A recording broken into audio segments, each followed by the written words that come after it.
Jamani, ibada sio maandalizi ya mchungaji peke yake.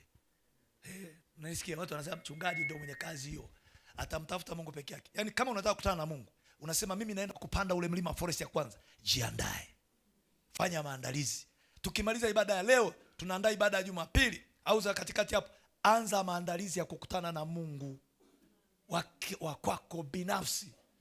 Usije ukafikiri kuna Mungu wa timu. Yuko Mungu wa timu, lakini wa kibinafsi ni wa muhimu sana. Kwa sababu Mungu wa timu unaweza kutegea, hata wachezaji mpira kuna namba fulani unaweza kutegea ukamwacha mwingine anacheza sana. Kwa nini tujiandae? Kwa sababu ibada moja tu huwa inaondoa misiba hata ya muda mrefu. Ndio tabia ya Mungu. Sasa wengine hapa mnakuta mnazunguka, kama una matatizo mengi unazunguka, labda niende huku, labda niende huku. Ibada inakutaka wewe. Moja tu inaondoa msiba. Utaenda utasali. Tena wengine hamsali. Unajua nyewe mnafikiri maombezi ndio mnasali.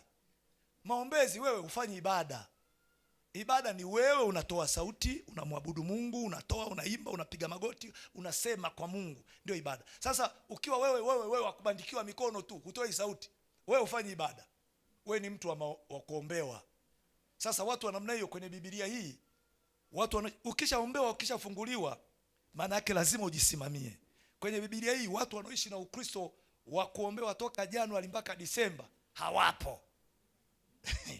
Hawapo. Mwingine anafikiri eti ndio tafuteni ufalme wa Mungu. Heri maskini maana watashibishwa. Anakwenda huko, unajipotezea muda. Na jana mtaenda. Na sasa wahuni wamekuja wengi sana wenye maombezi hayo. Utaingilia. Wamama ndio wengi mnafanya hayo. Nyinyi wamama kaeni vizuri na Mungu. Nawaambia kama nabii wa siku za mwisho, nawaambia kaeni vizuri na Mungu. Mwe watu wa ibada kibinafsi. Walifanya Wanaisraeli ibada nyingi, lakini ibada ya kuzindua lile hekalu, ile Nyakati wa Pili, mlango wa 5, mlango wote ule, Mungu akashusha Shekaina yake pale. Makuhani wakashindwa kufanya huduma. Watu wakahudumiwa wenyewe. Wenye magonjwa, wenye mateso waliondoka wakiwa wazima. Waliingia na mateso, wakatoka mlangoni wakiwa na mateso. Watu waliokoka hawatengenezi mioyo yao kwa ajili ya ibada. Moyo wako una sehemu ya Mungu. Ukifanya mchezo ataingia mwingine. Ndio maana sasa zitaanza kuimba nyimbo za ulimwengu. Nyimbo za mapenzi. Nyimbo za mapenzi zina uvuvio wake. Na kijengwa katika maisha yako utateleleka tu. Kwa sababu maisha yako yana chemchemu mbili. Chemchemu moja ni ya Mungu, chemchemu nyingine ni nyimbo hizo za kiulimwengu.